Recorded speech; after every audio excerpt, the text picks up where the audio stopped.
Estamos de volta com o programa Consciência Humana, um programa para mentes inteligentes, corações livres e pessoas apaixonadas pela ideia de um mundo melhor, sempre lutando pelo bom, pelo justo e pelo melhor do mundo, mais que um programa, um gesto de amor e fé na inteligência humana. Nosso programa grava agora o 1º de 2016, né? Que felicidade!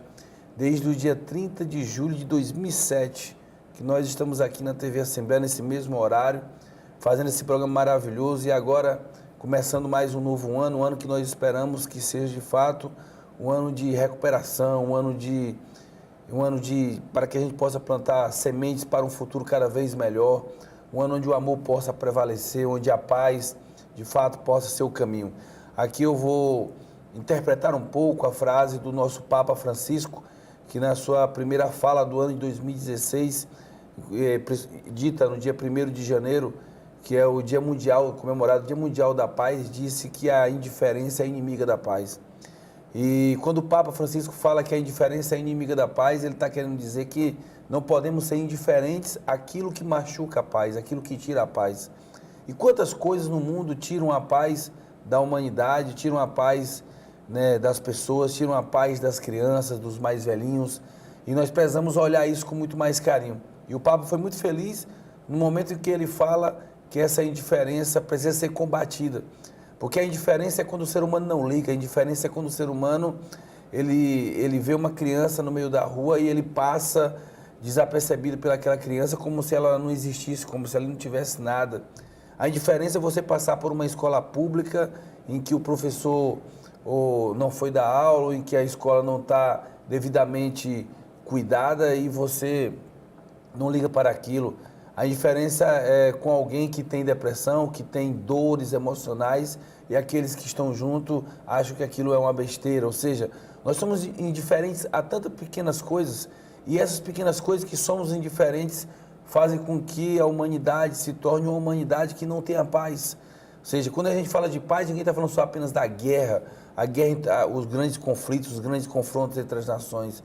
Estamos falando muitas vezes, né, dos pequenos conflitos entre as pessoas que fazem com que a vida se torne cada vez mais difícil. Então, que esse ano de 2016 nós não sejamos indiferentes, que nós não tenhamos acordo com a conveniência, né, que o nosso compromisso seja com o compromisso de amar, de perdoar, de tentar construir uma sociedade cada vez melhor. E esse sempre foi o objetivo do programa Consciência Humana, através das discussões filosóficas, sociológicas, econômicas, antropológicas, históricas, ou seja, discussões humanas que visam, sobretudo, trazer um pouco de conhecimento. No primeiro programa desse ano, 2016, nós vamos receber o economista João Paulo, tá bom? João Paulo é economista, recém-formado da Universidade Federal do Piauí, mas hoje já atua como professor daquela importante instituição que é a UFP, né, um patrimônio dos piauienses, e o João Paulo vai conversar com a gente sobre a atual conjuntura econômica brasileira, ou seja, nós estamos de fato numa crise.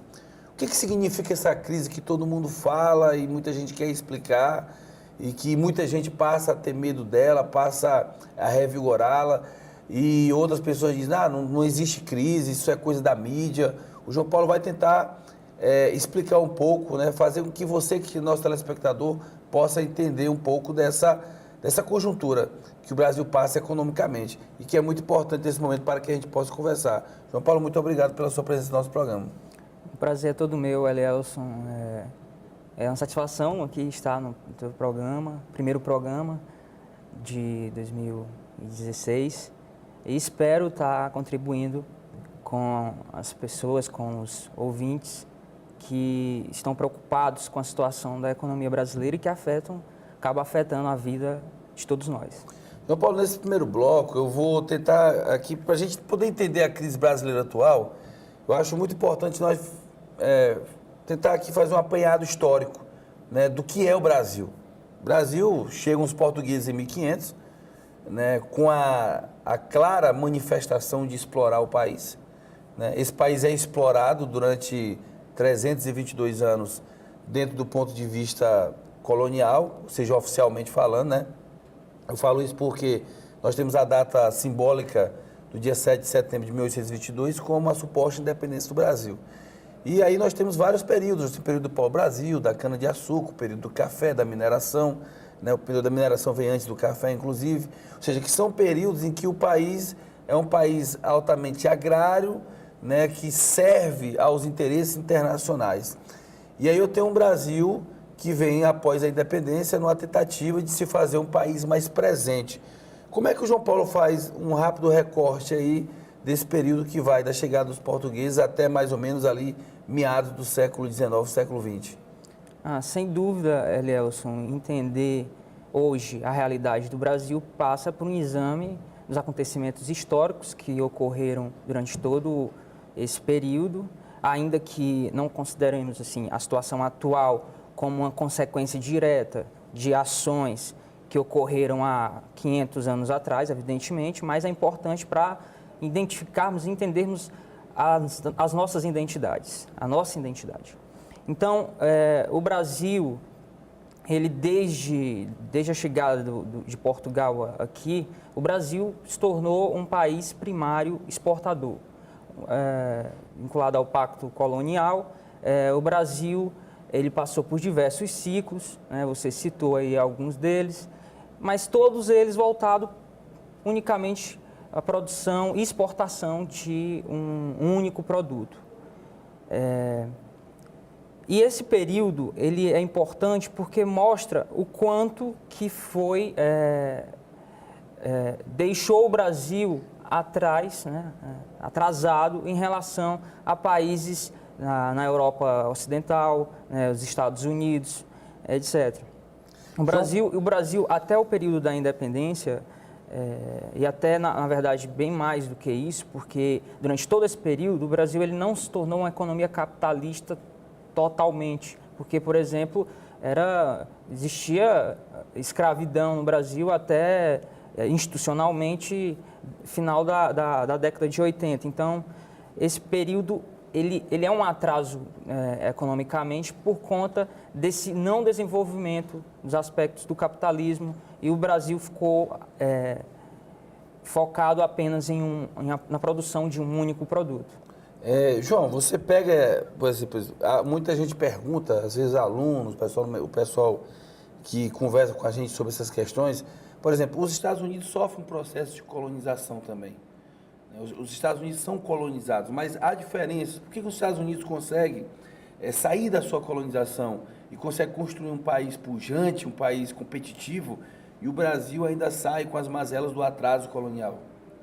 É interessante, realmente, porque se olharmos Estados Unidos e Brasil em 1500, ambos tinham a mesma renda per capita. Quer dizer, toda a riqueza do país produzida, se distribuíssemos a população existente naquela época, seria igual em ambos os países. O que ocorreu a partir daí, que é uma grande... o que é interessante para analisarmos, porque a Inglaterra colonizou os Estados Unidos de uma forma que eles, mais do que apenas se importarem com questões de explorarem as riquezas norte-americanas, a Inglaterra ela também passou àquela colônia seus valores, seu valor voltado à produção, ao comércio, que é diferente do caso do Brasil. Os Estados Unidos, enquanto estavam passando por esse processo, o Brasil continuava naquele pacto colonial de apenas produzir, produzir produtos para que fossem em benefício da metrópole, em benefício de Portugal, que apenas sugava, né, João? Que apenas absorvia nossas riquezas. Engraçado, João, que esse termo pacto colonial, ele é meio contraditório, porque nós temos aí não um pacto, mas uma imposição, né? Não tem nenhum pacto aí. É um termo cunhado, pacto colonial, mas, na verdade, o Brasil, ele era totalmente... Ele tinha total dependência, né? Portugal que administrava essa questão de como levar a economia brasileira. Você que é nosso telespectador, nós estamos conversando com o João Paulo, que é economista, formado e já professor da Universidade Federal do Piauí, falando um pouco sobre a economia e a crise atual brasileira. Mas nós começamos falando um pouco lá do começo da história, que fala um pouco dessa chegada dos portugueses, dessa exploração do pau-brasil, depois ali a cana-de-açúcar, né, que vai dominar por um longo período a economia brasileira. Depois nós temos o período da mineração, onde os portugueses conseguem levar praticamente todo o nosso ouro. E lá pelo século XIX nós temos o período do café. E aí nós chegamos no final do século XIX com a proclamação da República, né, que a própria palavra proclamação é muito questionada. O que é que significa, João, na sua ótica de economista, o período que vai da chegada do Marechal Deodoro da Fonseca até a década de 30, que é um divisor de águas, mas até de 1889 até 30, o Brasil continua ainda, mesmo como república, né, ali apoiado nos cafeicultores. Isso é verdade, né? Ainda que tenha ocorrido a proclamação da República, em relação à economia em si, o Brasil continuou sendo um primário exportador e agrário exportador, né? Exportava basicamente 70% da sua pauta de exportação era café e continuou assim com a política de valorização do café em São Paulo.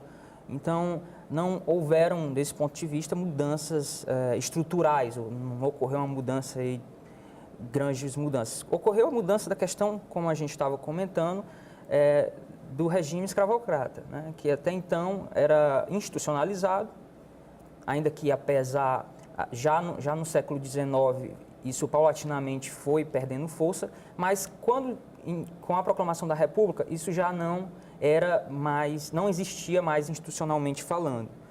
Então, esse é um período que marca a ascensão do assalariamento na economia brasileira e isso também marca já um crescimento da indústria, ainda que a indústria não fosse, naquela época, a nossa principal atividade, mas já mostrava um crescimento. João, quando nós chegamos ali na década de 30, né, quando Getúlio Vargas chega ao poder, ou seja, Getúlio chega ao poder em 1930, através de um golpe de Estado, onde alguns historiadores chamam de revolução, outros chamam de golpe de Estado, mas Getúlio efetivamente chega ao poder para governar durante 15 anos ininterruptos, né, de 30 a 45. Esses 15 anos de Getúlio, de 30 a 45, o que ele acrescenta à economia brasileira? Qual a grande transformação com essa chegada de Getúlio Vargas em tudo aquilo que tinha sido a história do Brasil até aquele período? A transformação ali do ponto de vista estrutural, né? É bom aqui eu abrir um parêntese e destacar essa diferença de conjuntural e estrutural, a gente vai trabalhar mais, mas quando eu falo estrutural, há uma mudança aí no setor da oferta. Se a economia era voltada para a agricultura até então, houve uma mudança aí para um outro setor. No caso aí do Getúlio, houve uma mudança na questão da industrialização. Quando o economista fala de estrutura e conjuntura, o que é estrutura? Vamos lá. Estrutura, o principal ponto é a análise em um período de longo prazo, onde você analisa as mudanças que ocorreram na estrutura da economia, na agricultura, na indústria e no setor de serviços. Que foi que ocorreu aí durante, sei lá, 10, 20, 30 anos ou até mais. Então essa é a análise estrutural. Você que é nosso telespectador, de acordo com o economista João, estrutura é a economia sendo pensada a longo prazo, ou seja, em todas as suas áreas, desde a área agrícola até a área de serviço. O que é conjuntura? Conjuntura, a gente está analisando o curto prazo da economia. E aí analisamos os indicadores, né? Analisamos o emprego, nível de produção, em um espaço de 1, 2, 3, 4 anos. Sem grandes mudanças estruturais. Análise simplesmente, por exemplo, análise da crise atual, análise conjuntural, onde a gente analisa a situação da atual crise. Então, voltando para o Getúlio significou uma mudança de estrutura? Uma mudança de estrutura que foi observada ao longo do tempo. Evidentemente que naquela época não se tinha uma total... não se observava com clareza o que viria a ocorrer. mas ao longo do tempo se confirmou uma mudança estrutural com a chegada de Getúlio Vargas, né?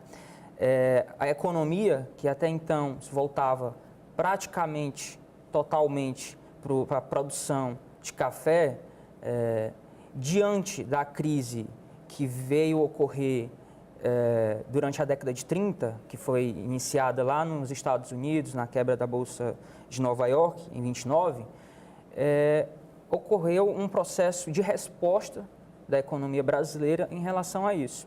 E a resposta foi com um início de processo de substituição de importação, que tinha respaldo teórico, respaldo onde se observava que não estava existindo uma mudança, uma transição dos países chamados na época periféricos para países centrais. Eles não estavam conseguindo se desenvolver naquele regime liberal existente, né, de comércio internacional.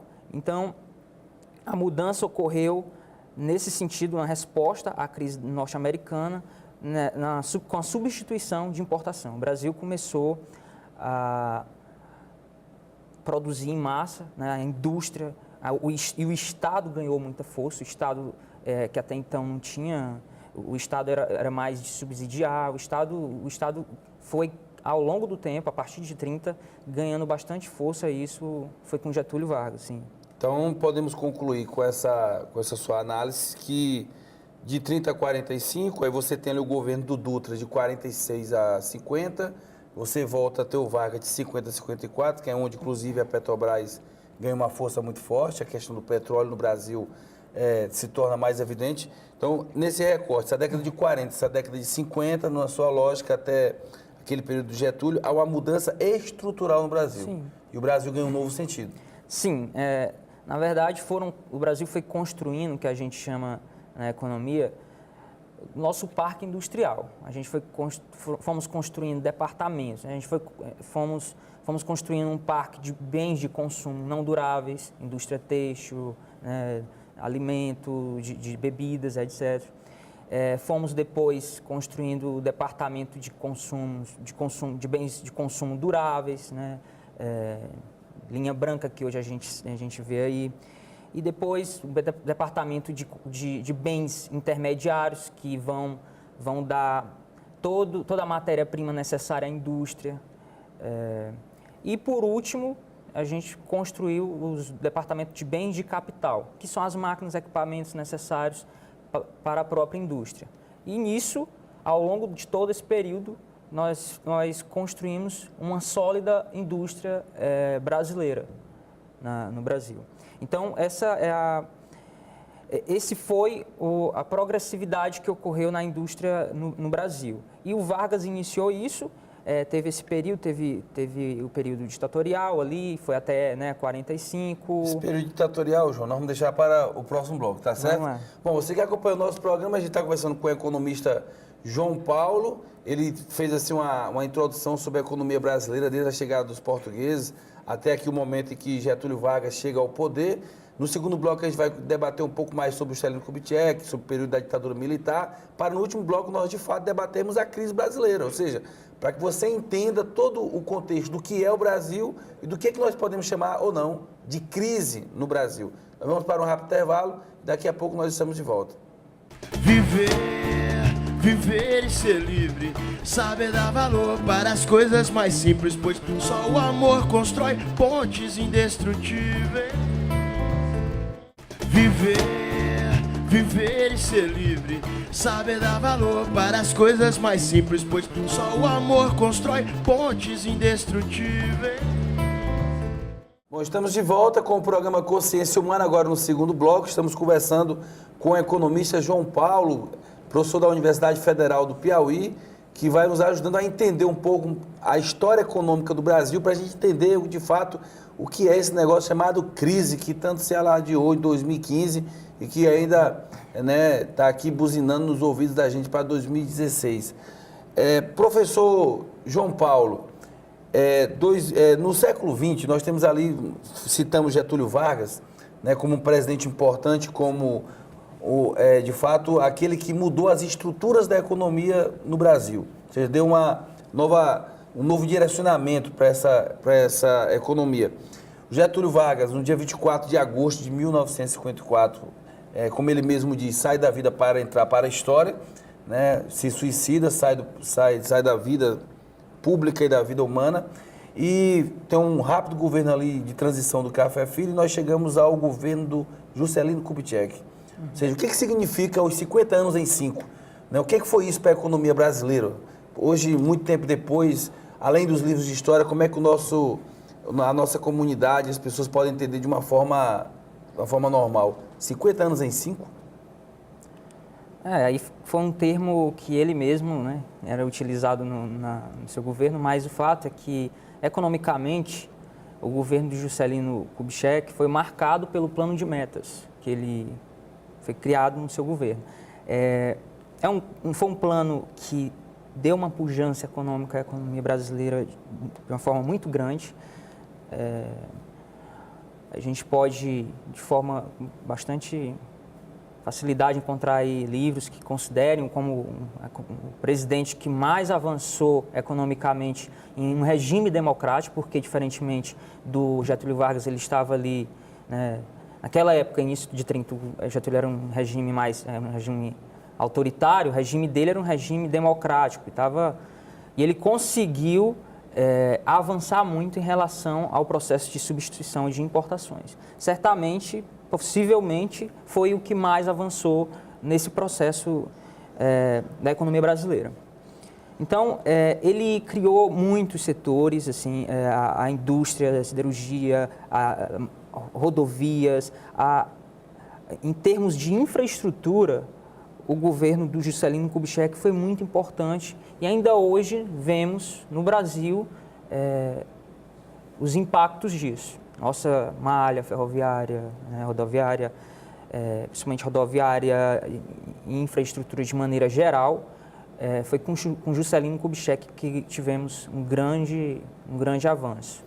Para o nosso telespectador ficar um pouco mais presente da nossa discussão, nós estamos aqui falando entre os anos de 1955 e 1960. Então você tem ali a construção de Brasília, a indústria automobilística que vai ganhar muita força, ou seja, um progresso no país muito grande. Agora, eu lhe pergunto, por que Juscelino não consegue fazer seu sucessor? Por que essa economia pujante que ele traz ao Brasil, né, não empolga o próprio brasileiro para que ele pudesse dar procedimento, né, a toda essa política econômica de desenvolvimento? E aí vem Jânio Quadros, depois vem João Goulart. Bom, do ponto de vista de projeto de nação, que é um projeto que se mantém intacto desde 30, ainda que em 30 não estava muito claro. Com o Juscelino está se mantendo? Se mantém, que é esse projeto de substituição de importações. É um projeto que o Brasil se volta a produzir, né, produtos com valor agregado, ou seja, né, não mais produtos ligados à agricultura, etc. É um projeto que a população aceitou. Esse projeto foi abraçado. O fato de ele não ter conseguido ter sucessão politicamente, isso aí está ligado a outras questões do seu próprio, talvez, seu próprio representante, né, que ele colocou para ser representante. Não a questão do... Não a relação com as medidas econômicas dele. Não, porque foi de muito sucesso. Foi, de fato, de muito sucesso, ainda que o plano de metas não tenha chegado a 100% daquilo que ele projetou, foi muito bem sucedido. Foi muito bem sucedido. Então, os impactos que o governo do Juscelino teve, foi mais ligado à questão dos preços mesmo, porque o Brasil não tinha um sistema financeiro consolidado, pelo contrário, era bastante precário, e por isso o Brasil fez toda a sua financiarização através de processo de inflação, né, de emissão monetária. Então teve esse problema de inflação seguinte ao governo do Juscelino Kubitschek, mas isso não foi um agravante para a sua popularidade. Sua popularidade foi bastante elevada, ele saiu com muita a população aprovava bastante o seu governo.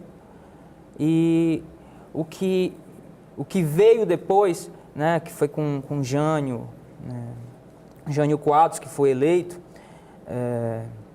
num partido diferente, de fato, ele veio a criticar, ele fez uma campanha bastante crítica em relação ao governo, em relação à corrupção, populista, sim, também. Deixou de lado os avanços, focou mais na questão eleitoral. E aquilo ali ganhou respaldo popular e ele foi eleito. Você que é nosso telespectador, o João agora coloca uma situação importante, que é justamente a situação de quando o Jânio Quadros é eleito presidente do Brasil. Naquele tempo, o eleitor ele não votava casado como ele vota hoje, presidente e vice. Você tem a presidente Dilma, o vice-presidente Michel Temer, que foram eleitos com o mesmo voto. Você deu o mesmo voto para os dois. Naquele tempo, o Jânio Quadros ele teve um voto, ele era de um segmento partidário, e o vice-presidente era o João Goulart, que foi eleito, né, por um outro voto, ou seja, você votava para presidente e votava para vice-presidente. E o presidente e o vice foram eleitos por segmentos diferentes. Né? Como é que você contextualiza aí esse momento econômico entre Jânio Quadros e João Goulart após o governo Celino? O Jânio Quadros, que foi eleito democraticamente, e o segundo mais votado, de fato, foi o Jango, que ficou com a vice-presidência. O Jânio Quadros, ele assumiu num contexto economicamente não tão favorável, como na época o Juscelino tinha assumido há 5 anos atrás.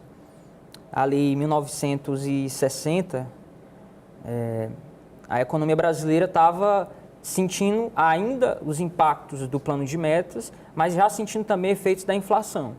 Então ele tinha que controlar esse tipo de coisa, ele assumiu, mas em agosto ele já deixa, ele renuncia, um ato dos mais assim, estranhos que ocorreu na história da economia brasileira, porque... Da política brasileira, da né? política brasileira, ele renuncia pegando todo mundo de surpresa. E é muito difícil falar, por isso, sobre o governo economicamente, né, do Jânio Quadros. Quem deveria assumir um regime democrático como estávamos vivendo naquela época, deveria ser o vice, que era o Jango. O Jango estava na China. E o Jango, ele já tinha sido ministro do Getúlio Vargas em anos anteriores. Ministro do Trabalho. E ele era conhecido pelas suas inclinações trabalhistas.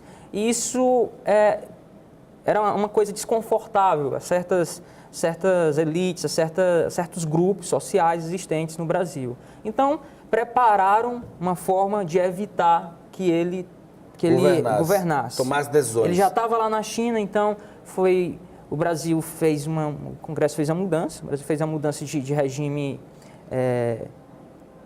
presidencialista para um regime parlamentarista, entendeu? E isso acabou, de fato, acontecendo por uns 2 anos, o Brasil foi governado por vários parlamentaristas. O Brasil Esse período todo é marcado por flutuações, né? A economia não crescia, mas estava sem um alicerce, né? Politicamente não estava muito bem. O Jango, ele retoma o poder, ele consegue retomar o poder. E o Jango, ao retomar o poder, ao chegar ao poder, ele chama uma equipe de economistas, liderada por Celso Furtado, para fazerem o plano de metas. O plano trienal. O plano trienal, liderado pelo Celso Furtado, era um plano que consistia em combater as instabilidades macroeconômicas existentes na época, inclusive em relação à inflação, e retomar o crescimento econômico. É uma das condições através de medidas que afetavam diretamente a estrutura da economia. Então, era o intuito do plano trienal. Só que isso não ocorreu devido a pouca, vamos dizer assim,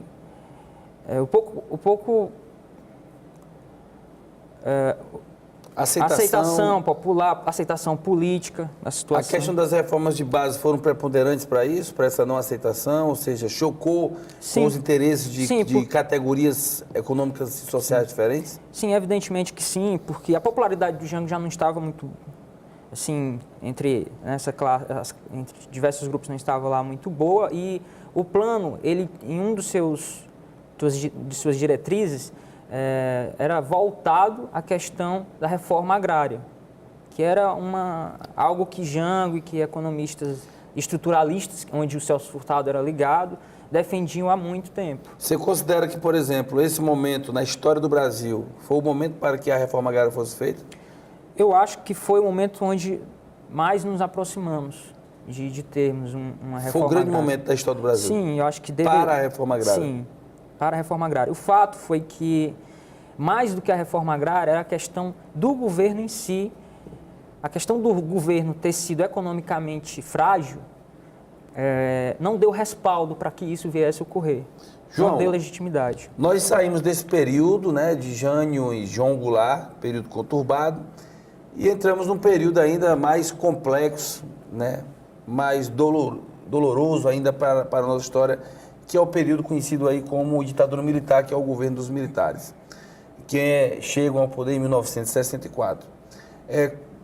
No entanto, esse mesmo governo militar, né, que tem todo um questionamento político com relação à liberdade de expressão, com relação ao direito de ir e vir, ou seja, hoje nas histórias nós conhecemos muito bem o que foi esse período, mas como é que você avalia, como é que você analisa, né, o período de 64 até 85 com o governo militar?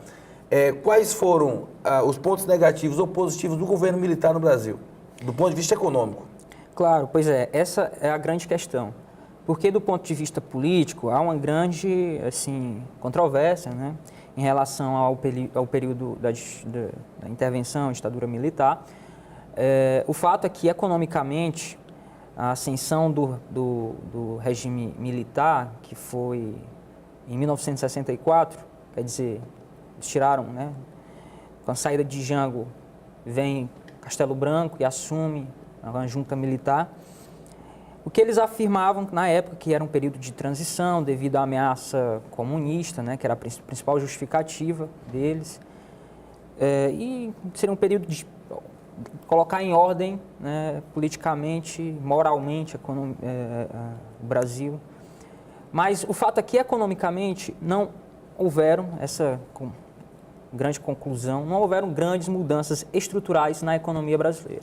Continuou em curso o projeto de nação desenvolvimentista, um projeto voltado para a indústria, o processo de substituição de importação continuou intacto na ditadura militar, continuou aprofundando os departamentos, aquilo que eu estava falando, ou seja, melhorando cada vez mais os departamentos da economia, da indústria. Então, a ascensão do regime militar economicamente, em 1964, logo em 1964 a 1966, foi importante ali, o governo do Castelo Branco, que ele trouxe o Roberto Campos para Ministério do Planejamento e o Bulhões, Ministério da Fazenda, e esses dois eles implantaram o PAEG, um Programa de Aceleração da Economia.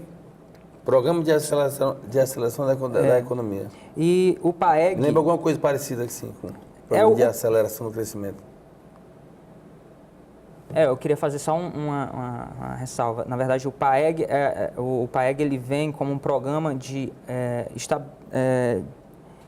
para estabilizar a economia brasileira. É um programa que é criado para criar instituições que dessem capacidade, sustentabilidade ao desenvolvimentismo em curso. O que eles fizeram lá?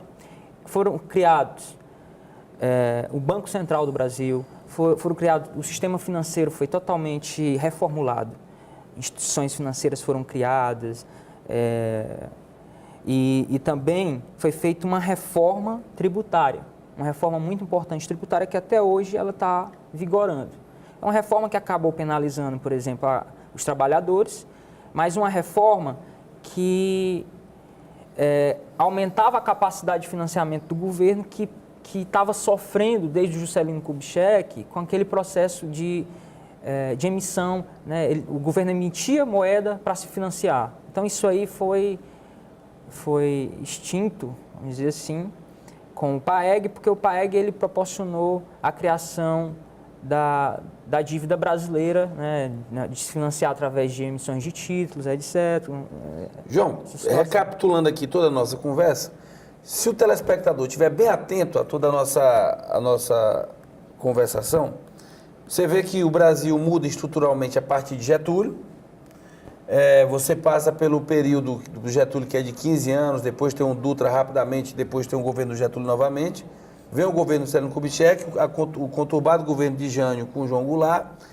E nós temos o período da ditadura, que há um investimento muito em construções no Brasil. Há essa estruturação do sistema econômico que você está explicando muito bem. E diante de toda essa questão, o Brasil chega na ditadura a ser a 8ª maior economia do mundo.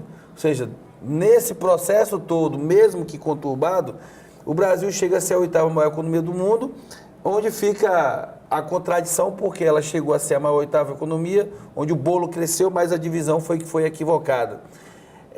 O que deu errado nesse momento em que o Brasil chega à 8ª maior economia do mundo para que o Brasil não se consolide como uma nação que tem uma estrutura mais fortalecida economicamente? De fato, o Brasil ele cresceu muito durante o período de 1930 a 1980.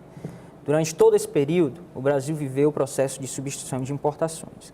Durante todo esse período, o Estado foi muito importante para a condução da economia e ele induziu a economia a chegar aos estágios que chegou. Durante esse período, o Brasil foi, ao lado do Japão, a economia que mais cresceu no mundo. Ao lado do Japão? Ao lado do Japão.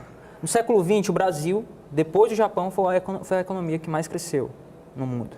Então, o Brasil conseguiu diminuir aquela diferença que a gente estava comentando no início aqui da nossa conversa em relação, por exemplo, aos Estados Unidos. Esse período o Brasil conseguiu aumentar, quadruplicar sua renda per capita. Né? A riqueza do Brasil aumentou consideravelmente. E isso, como eu estava falando, tudo em curso. A ditadura militar não alterou os trâmites. Teve o período do milagre econômico, no final da década de 60, início da década de 70, a economia crescendo muito. Teve todo esse trâmite e o fato é que o Brasil não conseguiu avançar para além disso devido a questões da própria estrutura econômica, certo? Bom, João, tá muito bom a nossa conversa. Questionou, provocou aqui algumas coisas, porque a gente se acostumou agora, nos últimos tempos, a escutar aquela história que nos últimos 15 anos, nunca antes na história desse país as coisas aconteceram. Ou seja, você mostra que de 30 a 80 o Brasil só perdeu para o Japão em crescimento econômico. Você desconstruiu até um discurso que mediaticamente foi muito fundamentado nos últimos anos. Nós vamos para um rápido intervalo, daqui a pouco a gente está de volta para encerrar essa belíssima entrevista com o economista João Paulo, professor da Universidade Federal do Piauí. Nós vamos ali e voltamos já. Viver e ser livre, saber dar valor para as coisas mais simples, pois só o amor constrói pontes indestrutíveis. Viver e ser livre, saber dar valor para as coisas mais simples, pois só o amor constrói pontes indestrutíveis. Bom, amigos da TV Assembleia, estamos de volta para esse último bloco do programa Consciência Humana, o primeiro programa do ano de 2016. E a discussão de 2016, nosso primeiro programa, é um programa que exige um pouco mais de conhecimento histórico, econômico, porque nós estamos falando aqui sobre a estrutura da economia brasileira, entendendo a crise de hoje a partir de todo o processo histórico brasileiro. Afinal de contas, acreditamos que é impossível você conseguir explicar bem. E aí, muitas vezes, a mídia, ela se exime desse papel importantíssimo, que é você explicar nos pormenores, né? Pegar os especialistas, saber explicar com detalhes, para que a gente apenas não fique jogando confetes na imprensa, falando por falar o que é a crise, o que deixa de ser a crise, como se a crise fosse algo momentâneo, ou resultado apenas de um processo de denúncias, um processo né, ligado à estrutura internacional do mundo hoje. No bloco passado, João Paulo, você apontou que de 30 a 80, o Brasil cresceu tanto que, em nível de crescimento, só perderia para o Japão. Ora, se a gente cresce tanto e a nossa economia chega a ser a oitava do mundo, por que a década de 80 e 90 são décadas de inflação galopante, são décadas que o brasileiro lembra como se fosse um filme de terror? O Brasil cresceu consideravelmente, mas o modelo esgotou. O modelo de crescimento e substituição de importações, ele esgotou já na década de 80, apresentamos problemas em relação a isso, porque durante a década de 70, o Brasil se financiou através de recursos externos. Então, houve uma mudança na taxa de juros americana de 70 para 80, onde houveram impactos diretos no Brasil. Então, o Brasil começou a pagar uma quantidade de juros enorme por isso, e então foi se dividindo externamente. Do ponto de vista interno, a inflação foi se tornando um problema cada vez maior ao longo da década de 70. E isso tudo, sem dúvida, por conta do modelo que foi perdendo, foi se esgotando, né? Um modelo que primava pela essa questão da construção de um parque industrial, que de fato foi verificado, mas que houveram mudanças no mundo, um grande avanço tecnológico de nanotecnologia, biotecnologia, a indústria química, enfim, houveram avanços em relação a isso, que o Brasil não estava aberto economicamente, a economia não estava aberta suficientemente para absorver e para concorrer com essas economias. O Brasil estava fechado ainda com o modelo de substituição de importações. E popularizando, como é que isso chega lá na casa do cidadão brasileiro normal? Ou seja, como é que ele sente o impacto disso tudo? Você falou de forma, do ponto de vista de um analista, de um economista. Mas o brasileiro, o homem leigo, aquele que sente a dor mesmo de uma inflação, de um problema, de uma crise econômica. Ocorreram vários problemas do ponto de vista das famílias. Assim. A questão da inflação é o primeiro deles, porque a inflação acaba corroendo o poder de compra do trabalhador. Então, ele não consegue mais comprar com o mesmo salário o que ele comprava um ano atrás. Outra questão foi o aumento das desigualdades que foram ocorrendo ao longo desse período, porque o processo de substituição de importações, ele provocou um aumento considerável na renda da economia brasileira, mas, ao mesmo tempo, aumentou as desigualdades regionais e a desigualdade entre as famílias, entre os grupos sociais. Concentração de renda do Brasil... Sim, aumentou consideravelmente durante esse período. Ou seja, o Brasil... Aí nós entramos numa contradição importante que você aponta agora. O Brasil cresce economicamente enquanto país, mas na sua estrutura interna, o seu povo, você tem aí uma concentração de renda que vai prejudicar sensivelmente a sociedade. Sim. E isso tem grande importância a questão da educação que foi negligenciada. Não vamos dizer que não foi, mas a educação ela foi pouco avançou durante esse período e hoje temos impactos disso ainda. O Brasil se voltou para a indústria, mas esqueceu também alguns setores importantes que deveriam ter sido analisados, deveriam ter sido também utilizados. João, como é que dentro disso tudo chega o Plano Real? Me lembro que o Plano Real chega em julho de 1994, ainda com a URV, um período de transição. E como é que o Plano Real consegue estabilizar a economia brasileira que vinha naquele processo de inflação gigantesco e traz até uma certa tranquilidade, uma certa paz ao brasileiro ali a partir de 1994?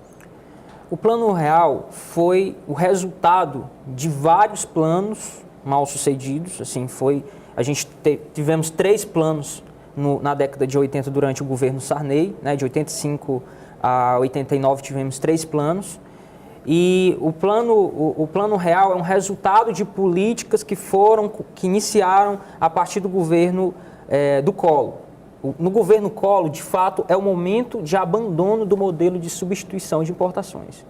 Com a entrada do Collor, abandona-se o modelo antigo voltado para um Estado forte, voltado para uma economia fechada, para um Estado menos forte economicamente e uma economia mais aberta. Então, ele abre a economia brasileira e ele faz o processo de desestatização da economia brasileira também. Então, começa aí. E aí também há negociações com organismos internacionais para facilitar a dívida que existia anteriormente. Com isso é importante porque o Brasil ele acaba tendo condições de se financiar novamente internacionalmente. Então, o Plano Real ele vai ocorrendo, ele ocorre em 3 etapas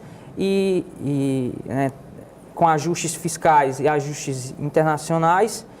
Então, o Plano Real ele vem a superar essa questão da inflação devido essa mudança no próprio modelo. O que é um ajuste fiscal? Você fala que até hoje se fala de ajuste fiscal.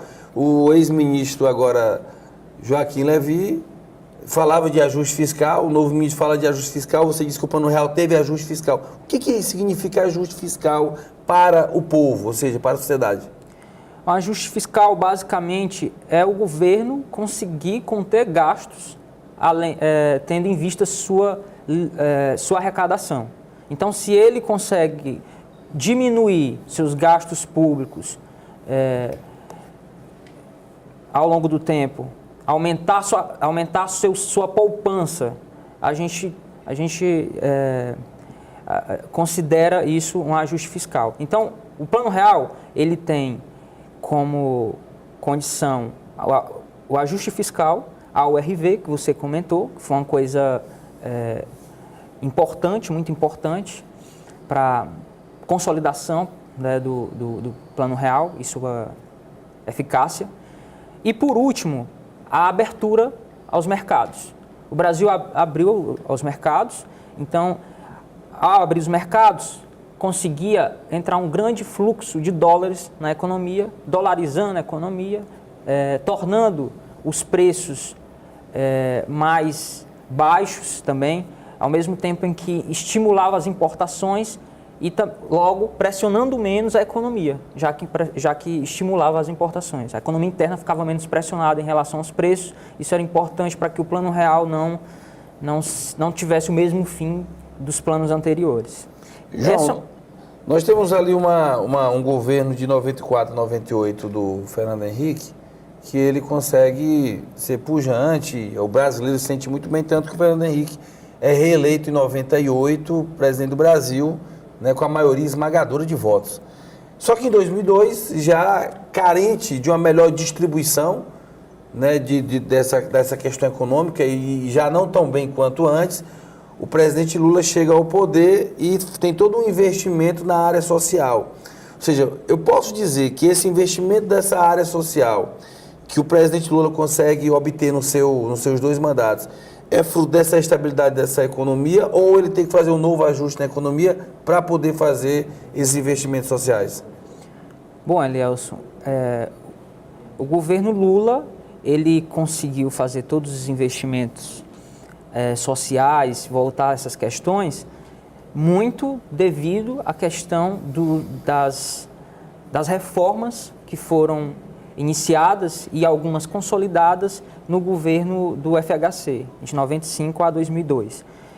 No governo Lula, a situação era favorável do ponto de vista dos preços, não estavam mais com inflação de 80% ao mês, coisa que na época antes do Plano Real existia, já estava bastante estável isso, mas como tínhamos problemas históricos relacionados à desigualdade, né, que o governo militar cresceu durante o governo militar e tal, o governo Lula se voltou a essas questões e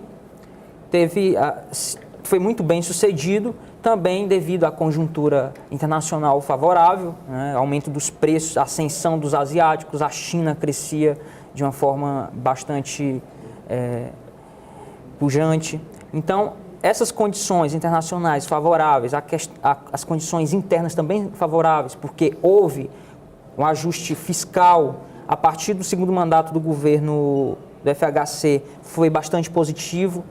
Esse ajuste fiscal, essas condições favoráveis, as reformas, tudo isso foi importante para o governo Lula receber a economia de uma forma positiva e conseguir avançar e crescer. Cresceu de uma forma considerável, 3,5%, 4% nos seus 8 anos, de 2003 a 2010. Esse período, mesmo com a crise de 2009, que o Brasil sofreu pouco com essa crise, então, durante todo esse período foi muito positivo, tanto em termos de crescimento econômico, como de questões sociais, melhora na educação, né? Avanço na educação, avanço na desigualdade, melhora da desigualdade de renda. João, se nós pegarmos de nós estamos agora em 2016, mas se pegarmos de 2014 até hoje, são 2 anos, e nós tivemos praticamente 3 ministros da Fazenda, né? Tivemos aí o Guido Mantega, tivemos o Joaquim Levy e temos agora o Nelson. E vivemos um período em que parece que vivemos uma crise muito forte. Quando eu digo parece, não estou duvidando, não estou querendo afirmar nada, estou como um leigo querendo entender também a situação, né? E quero que você me ajude. O Brasil vive uma crise? E que tipo de crise o Brasil vive, se é que ele vive, atualmente? Sem dúvida, o Brasil ele vive uma crise, né? Hoje, a crise é uma crise econômica, que tem fundamentos econômicos, e uma crise muito forte política. Essa crise econômica, ela tem início com a própria condução do governo, né? O governo Dilma, o primeiro governo Dilma, até 2011, estava comprometido com as políticas realizadas durante o governo Lula, que era fundamentado numa macroeconomia de estabilidade, né? Chamado tripé macroeconômico. Esse tripé macroeconômico era fundamentado em condições que evitariam, né, segundo seus formuladores, a economia passar por grandes flutuações. Então, até 2011, o governo Dilma se fundamentava nesse tripé macroeconômico.